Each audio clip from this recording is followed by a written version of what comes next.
Il y a une sœur qui me demande comment faire pour devenir une femme qu'on a envie d'épouser.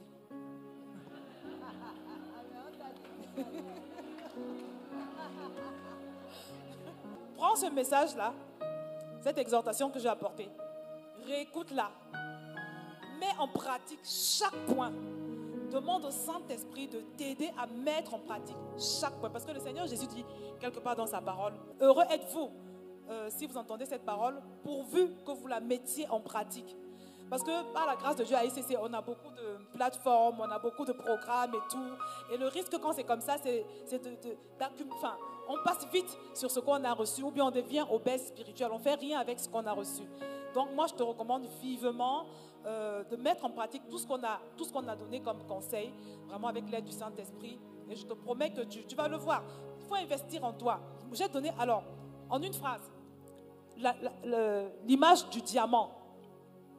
Le diamant, j'ai dit, le diamant ne fait pas sa publicité. J'ai donné l'exemple de, si jamais vous apprenez qu'on a découvert une réserve de diamants ou une réserve d'or quelque part ici à Manguier, on n'aura pas besoin de faire la pub parce que les gens vont accourir.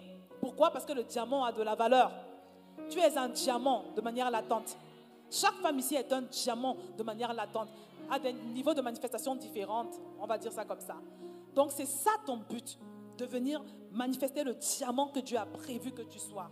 Parce que quand tu investis en toi, tu deviens cette femme de valeur, là, cette femme qui est restaurée, cette femme qui est remplie d'amour. Quand on la regarde, on voit le fruit de la paix qui déborde, le fruit de l'amour, le fruit de la douceur. Tu es bien élevé, tu es poli, tu es en train d'aller quelque part, tu es en train de faire de ta vie quelque chose. Tu permets au Saint-Esprit de te polir. Quand tu deviens ce genre de femme-là, tu vas voir, je vous ai dit, tu vas passer du désert à une situation où tu vas avoir une longue file d'attente comme ça là. Une longue file d'attente, sans faire trop d'efforts.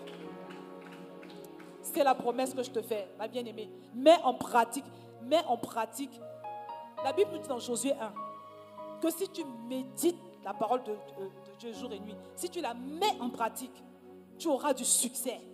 Et quand on parle de succès, c'est succès sur tous les plans. Succès sur le plan professionnel, succès sur le plan sentimental, succès sur tous les plans. Je te promets, marche avec le Saint-Esprit. Voilà, il va aussi te conduire aux bons endroits. C'est-à-dire que quand tu marches avec l'Esprit, parfois tu arrives même quelque part comme ça. Saint-Esprit, je m'assois où? Tu vas sentir qu'il te pousse à te mettre là. Là où tu vas te mettre là, il y aura un frère qui sera ton mari. Non, mais je vous dis, faites ce que je vous remplissez-vous de la parole, cultivez votre relation avec le Saint-Esprit, mettez en pratique tous ces enseignements. Je vous assure, c'est la clé. Investis en toi. Deviens une femme de la parole, une femme qui marche avec le Saint-Esprit. Il va te polir. Tu vas devenir une femme qui donne envie, je le redis, sans trop d'efforts. Deviens un diamant, c'est ta priorité. Arrête de courir après le mariage. Cours après l'investissement sur toi-même. Il y a une personne sur YouTube qui demande, une femme, s'il vous plaît, j'aimerais savoir, comment reconnaître une amie de destinée et comment faire pour ne plus envier les autres et ne plus être dans la comparaison. D'accord, donc elle veut savoir reconnaître une amie de destinée. Oui, première question. En général, l'amie de destinée, tu vas te rendre compte que la personne t'apporte tellement. C'est-à-dire, parfois elle ne fait même pas exprès, elle n'a pas calculé, mais tu vas beaucoup recevoir. Et c'est sur le plan amical, c'est aussi sur le plan sentimental. Moi, je dis souvent aux personnes, aux hommes, par exemple, je suis avec une femme, une jeune fille, et tu te rends, il y a beaucoup d'hommes qui ont ces témoignages-là. Depuis que j'ai commencé ma relation avec elle, les choses vont de mieux en mieux, il y a plus d'équilibre.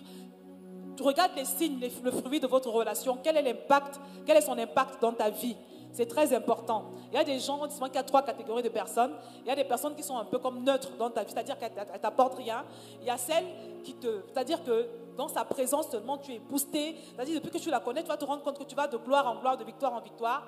Et puis il y a celles, tu vas te rendre compte que non, avec elle c'est compliqué. Depuis que tu la connais, c'est d'échéance en déchéance. Donc c'est à toi de discerner quels sont les fruits de votre relation, quels sont les fruits Donc en général, les personnes qui te boostent, qui te font aller de l'avant, ça c'est des connexions de destinée. L'autre question c'est quoi? Comment faire pour ne plus envier les autres et ne plus être dans la comparaison? Oh là là, là, là. C'est important de savoir qui tu es en Christ, d'être ancré dans ton identité. C'est ça en fait. Franchement, Dieu, nous ne sommes pas pareils, nous sommes tous différents, mais nous avons chacun sa grâce en fait. Si tu regardes en toi, ma bien-aimée qui a posé la question, tu vas voir que tu es un réservoir de grâce, de dons. Et ce que tu as là, personne, enfin, ce que j'ai, vous ne l'avez pas forcément, et ce que vous avez, moi je ne l'ai pas. Vous voyez, on ne va pas développer, mais je prends seulement l'exemple de ma coiffeuse. Je lui dis que moi, quand je dois faire des tresses, quand mes filles étaient petites, quand elles acceptaient encore que je les coiffe, j'allais commencer le matin et je finis le soir, et après c'est moche. Alors qu'elle, elle vient en 3 heures, 4 heures, elle fait les 2 têtes et c'est nickel. Donc, on n'a pas les mêmes capacités, on n'a pas les mêmes grâces. Il faut être à l'aise avec ça. Ce que Dieu m'a donné, il n'a pas forcément donné cela à une autre sœur. Et ce que Dieu lui a donné, il ne m'a pas donné. Il n'y a pas de souci. C'est comme ça qu'on s'équilibre dans la vie. Amen. Franchement, donc sois à l'aise avec ça. Et ce que Dieu t'a donné, maximise-le. Maximise-le. Tu seras une source de bénédiction. Vraiment, sois à l'aise avec ça et n'envie surtout personne. Là, ça, c'est un sujet qui est trop... J'ai fait beaucoup de vidéos là-dessus. C'est un sujet qui est très profond. Parce que tu envies souvent les gens, tu envies ce que tu vois aujourd'hui, tu ne connais pas son passé, tu ne connais pas non plus son futur. Et si Dieu te montre son futur, tu vas dire non, je ne veux plus de sa vie là. Non, donc il ne faut pas envier les gens, mais rends grâce pour ce que tu as et développe-le. Tu vas voir. Amen. Amen, amen, amen.